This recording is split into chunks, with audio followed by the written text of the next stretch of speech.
Hello everyone, good morning. एक बार फिर से आप सभी का स्वागत है क्रेजी जी के ट्रिक के डेली करंट अफेयर पर।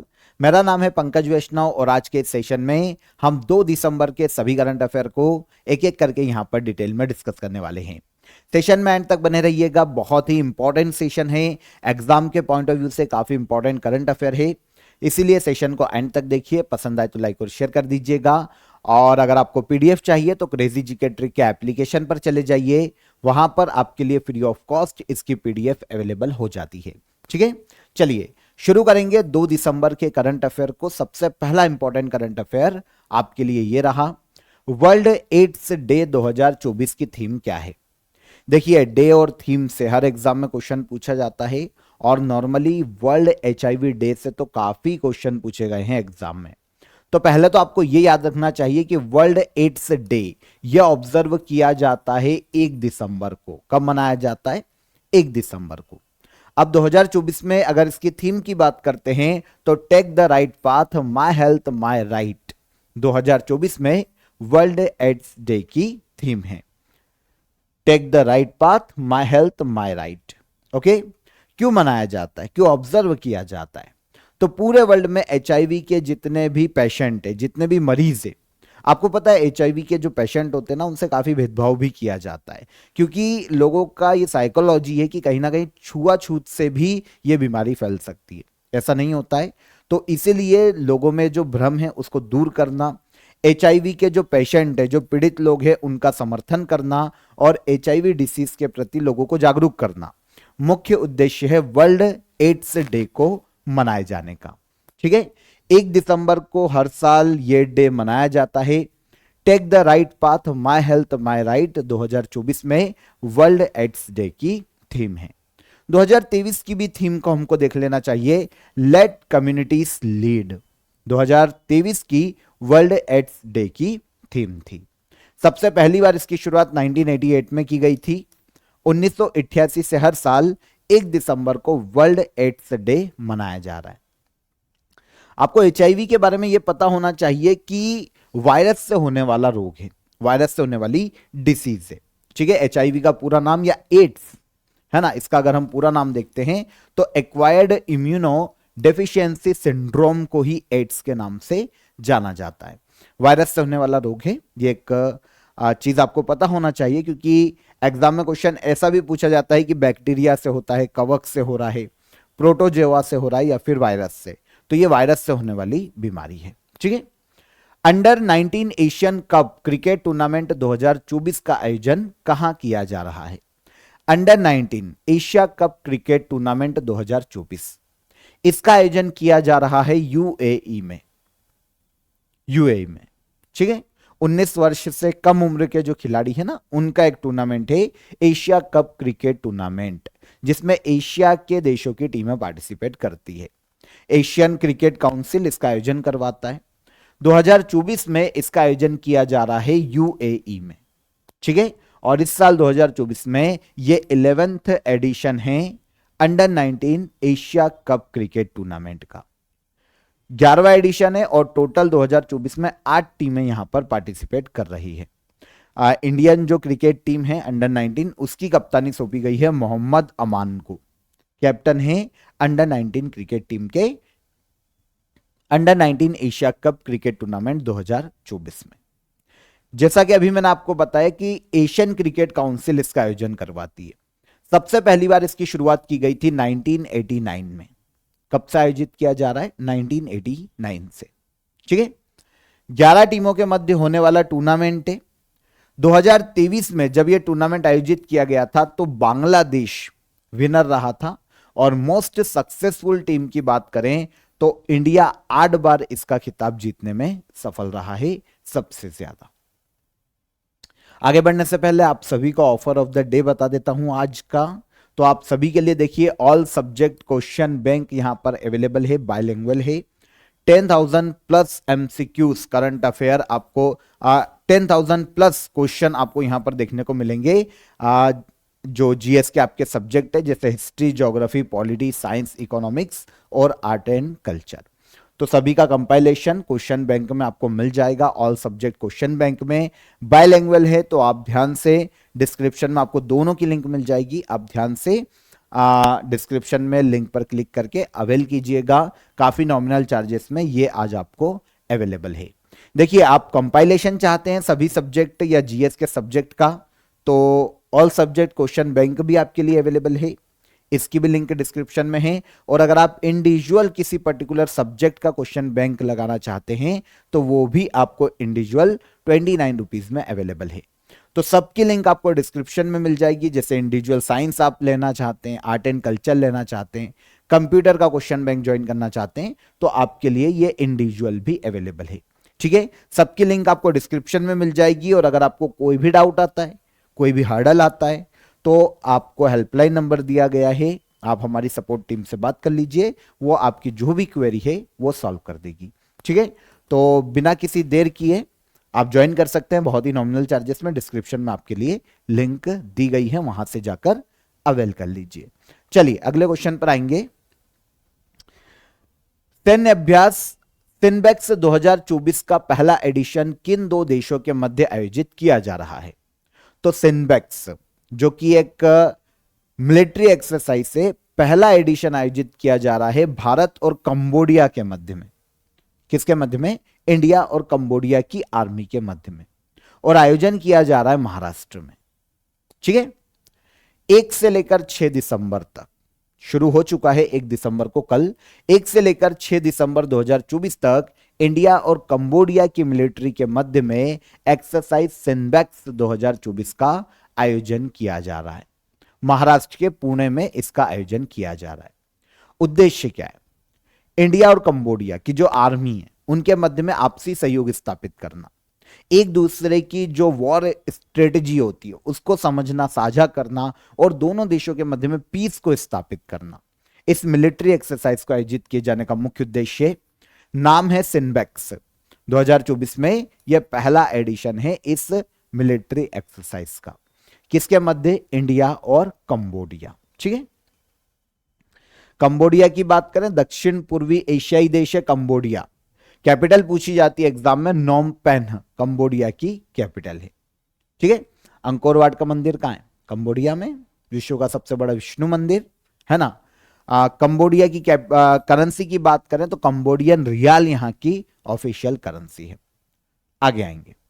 वर्ष 2025-26 के लिए भारत को United nation peace building commission का सदस्य चुना गया है।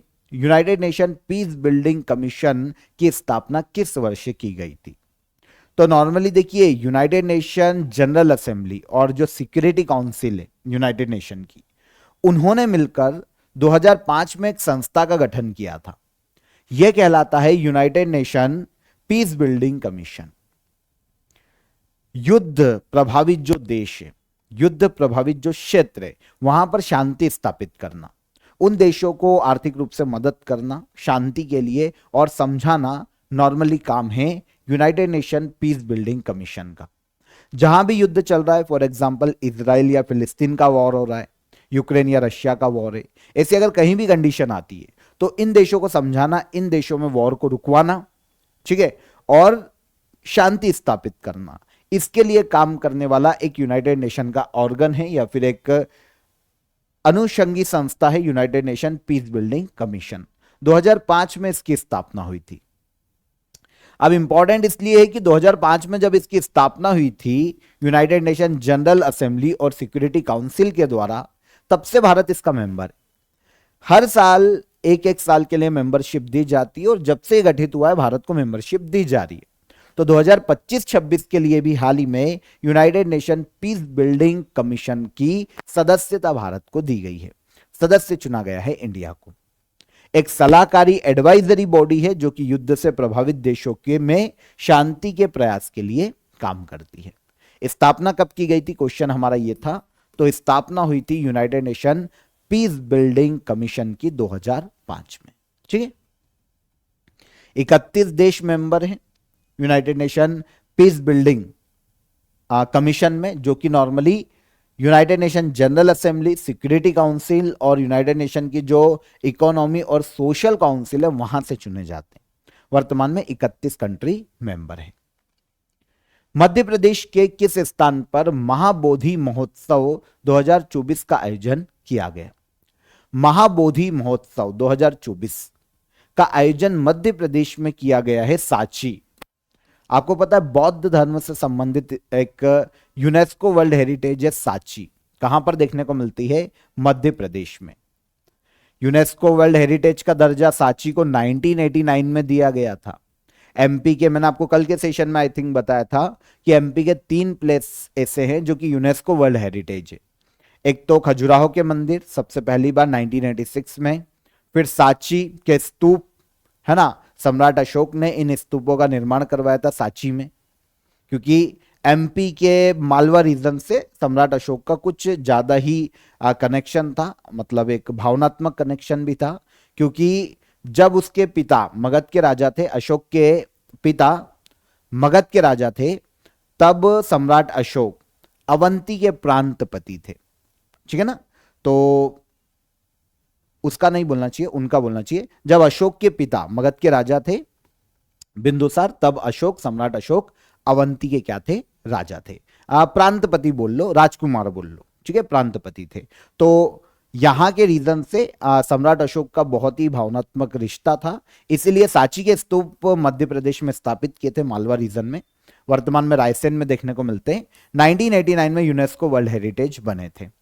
तो खजुराहो हो गया, सांची हो गया, और तीसरा भीमबेटका 2003 में यूनेस्को वर्ल्ड हेरिटेज बनाया गया था। तो एमपी में 3 यूनेस्को वर्ल्ड हेरिटेज है। अब यहां पर हमारा क्वेश्चन महाबोधि महोत्सव 2024 से है।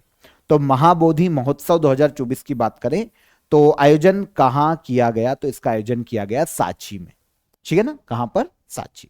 देखिए नवंबर 2024 में मध्य प्रदेश के सांची में महाबोधि महोत्सव का इनॉग्रेशन जो union minister for minority affair है किरण रिजिजू, इनके द्वारा किया गया, ठीक है।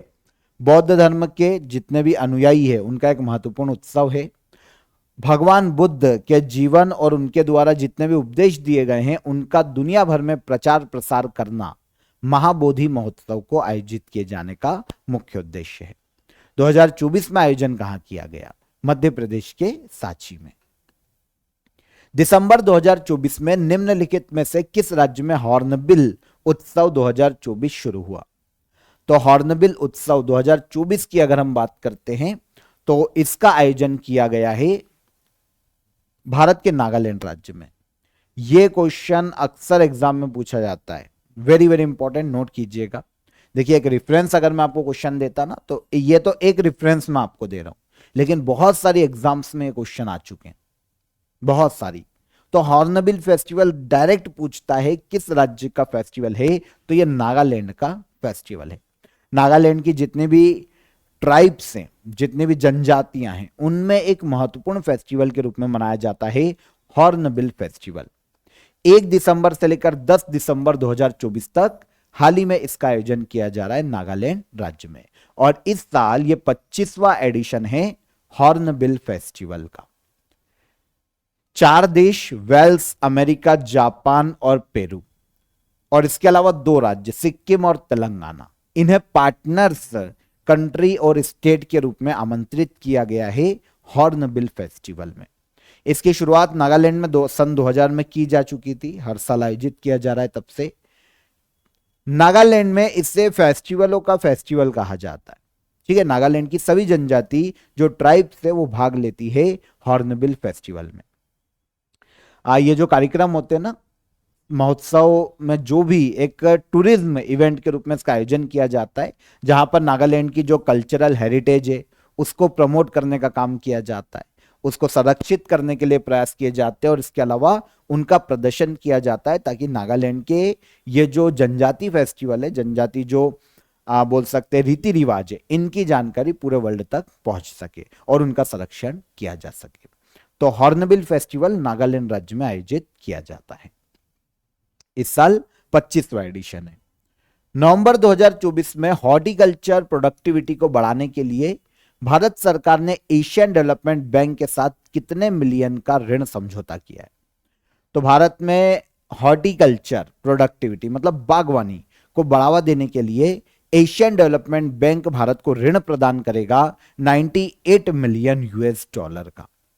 यह समझौता हुआ है इंडिया और एशियन डेवलपमेंट बैंक के मध्य में, ठीक है ना।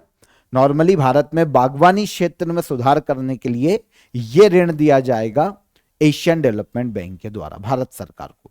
कितना? 98 मिलियन यूएस डॉलर, जो कि ऑलमोस्ट होता है 813 करोड़ रुपए, ठीक है। यूज कैसे किया जाएगा? बागवानी को बढ़ाने के लिए इन पैसों का, ठीक है। हॉर्टिकल्चर प्रोडक्टिविटी को बढ़ाना है ना, तो बागवानी को बढ़ाने के लिए ये जो एशियन डेवलपमेंट बैंक से पैसा मिलेगा उसको कैसे यूज किया जाएगा? तो सबसे पहली चीज तो disease free planting material provide किया जाएगा किसानों को। उच्च गुणवत्ता के बीज, पौधे, है ना, कलम, ये चीजें दी जाएगी, अच्छी गुणवत्ता की हो और बागवानी को बढ़ावा मिले। फसल की पैदावार बढ़ाने पर फोकस होगा। और इसके अलावा जो क्लाइमेट चेंज होता है उसके कारण जो इफेक्ट झेलने पड़ते हैं बागवानी को, उसके प्रति थोड़ा सा बोल सकते हैं कि एक लचीलापन आ जाए, है ना, फ्लेक्सिबल हो जाए। जो फसलें हैं वो फ्लेक्सिबल हो जाए। अगर क्लाइमेट चेंज भी हो रहा है तो भी जो फसल है बागवानी, उनको फर्क ना पड़े।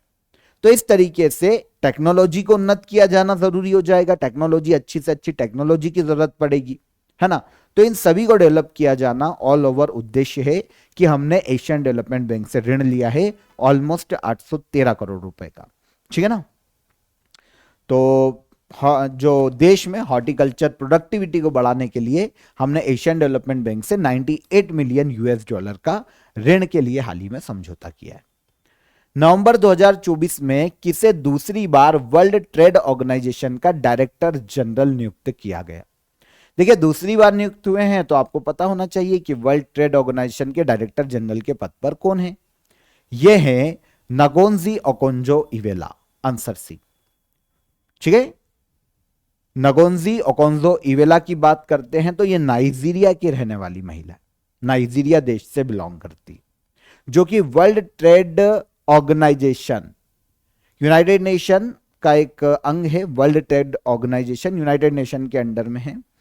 वर्ल्ड ट्रेड ऑर्गेनाइजेशन पूरे वर्ल्ड में इंटरनेशनल ट्रेड को कंट्रोल करना, उसके लिए पॉलिसी मेकिंग का काम करता है वर्ल्ड ट्रेड ऑर्गेनाइजेशन। यूएनओ के जो मेंबर हैं वो नॉर्मली वर्ल्ड ट्रेड ऑर्गेनाइजेशन के भी मेंबर होते हैं, ठीक है। तो 2021 में, हाँ, ये एक और चीज की गेट के स्थान पर डब्ल्यूटीओ की स्थापना की गई थी 1995 में।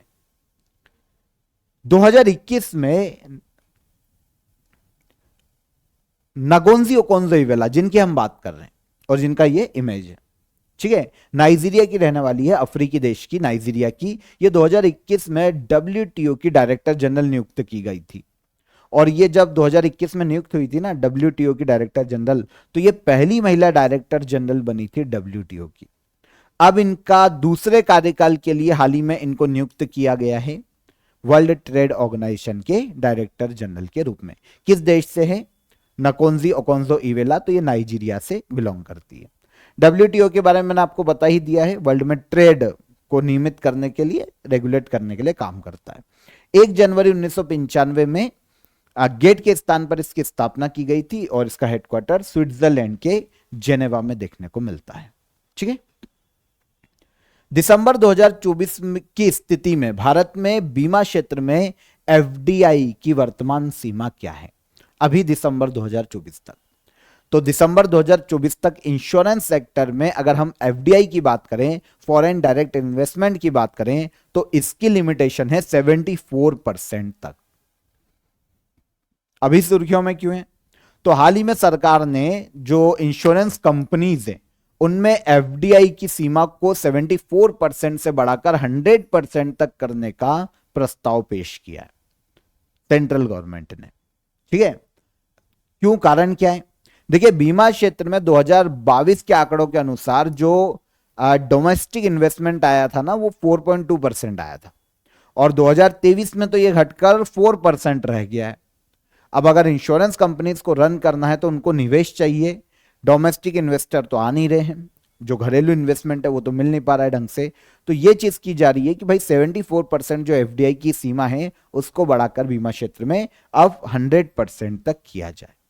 इसके लिए प्रस्ताव केंद्र सरकार ने पेश किया है।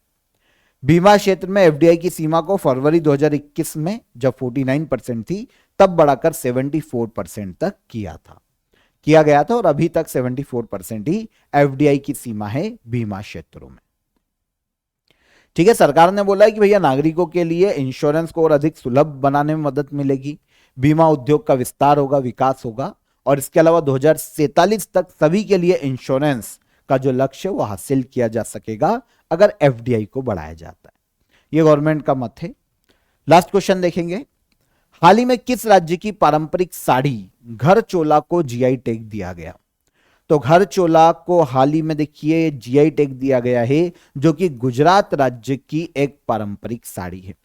गुजरात में फेस्टिवल के अवसर पर जो ओकेशंस होते हैं वहां पर गुजरात में काफी फेमस एक साड़ी महिलाओं के द्वारा पहनी जाती है, घर चोला।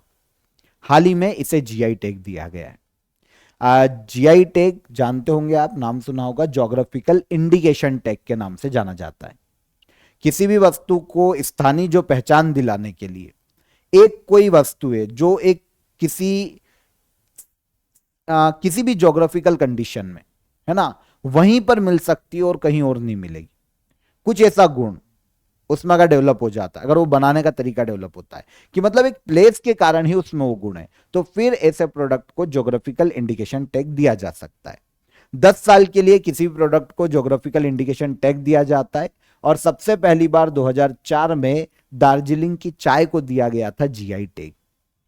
हम यहां पर गुजरात की बात कर रहे हैं, तो गुजरात राज्य की पारंपरिक साड़ी घर चोला को हाल ही में जीआई टैग प्रदान किया गया। गुजरात में नॉर्मली ओकेशन या फिर शादी के दौरान पहनी जाती है। हैंडीक्राफ्ट के तौर पर इसे जीआई टैग दिया गया। अभी तक गुजरात के 27 प्रोडक्ट को जीआई टैग दिया जा चुका है और इनमें से हैंडीक्राफ्ट में जीआई टैग प्राप्त गुजरात में 23 वस्तुएं, 27 में से 23 तो हैंडीक्राफ्ट की है। ठीक है, कुछ गुजरात के जीआई टैग प्राप्त प्रोडक्ट की बात करें तो कच्छ की खारेक बहुत फेमस है, इसी साल 2024 की शुरुआत में इसे जीआई टैग दिया गया था।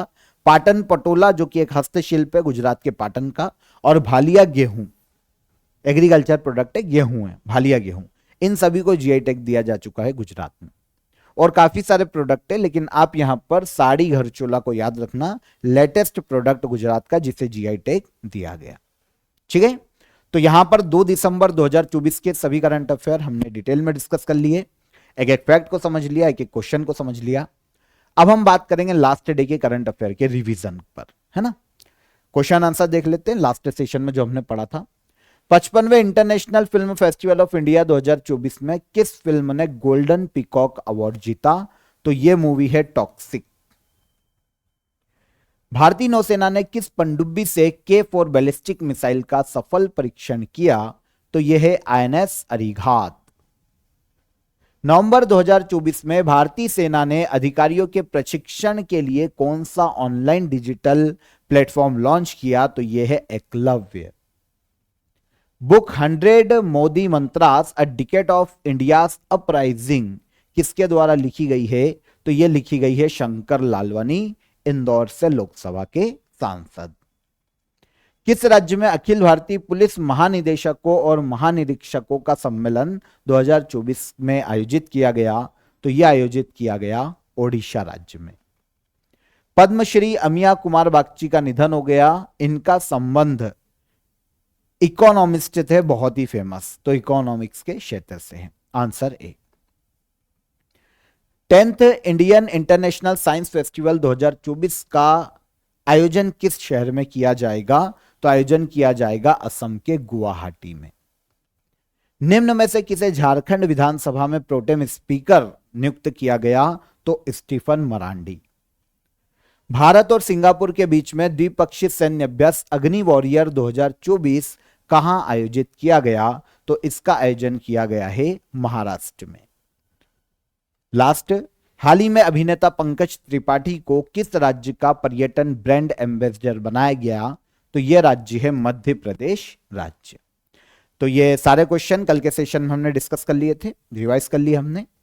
अब क्वेश्चन ऑफ द डे का आंसर दे देता हूं लास्ट डे का आपके लिए। इसरो के पहले अध्यक्ष कौन? तो विक्रम साराभाई इसरो के पहले अध्यक्ष थे। ठीक है, मोरक्को निवासी इब्न बतूता किसके शासनकाल में भारत आया था? तो यह है मोहम्मद बिन तुगलक। और शेरशाह सूरी का मकबरा कहां स्थित है? तो इनका मकबरा है बिहार के सासाराम में या सासाराम में। ठीक है, तो ये तीनों क्वेश्चन के आंसर मिल गए। अब आज के लिए क्वेश्चन ऑफ द डे, किस शासक के बचपन का नाम फरीद था? छत्रपति शिवाजी ने अपनी प्रारंभिक राजधानी किसे बनाया था? और संविधान का कौन सा अनुच्छेद धर्म को निर्बाध रूप से मानने का अधिकार प्रदान करता है? तीनों ही क्वेश्चन के आंसर कमेंट बॉक्स में दीजिएगा, बहुत ही इंपॉर्टेंट क्वेश्चन है। सेशन कैसा लगा ये भी बताइए। सेशन पसंद आया हो तो वीडियो को लाइक और शेयर कर दीजिए। चैनल पर पहली बार आए हैं तो चैनल को सब्सक्राइब कर लीजिएगा। फिर मुलाकात करेंगे नेक्स्ट डे के करंट अफेयर में, तब तक अपना ख्याल रखिए। जय हिंद, जय भारत।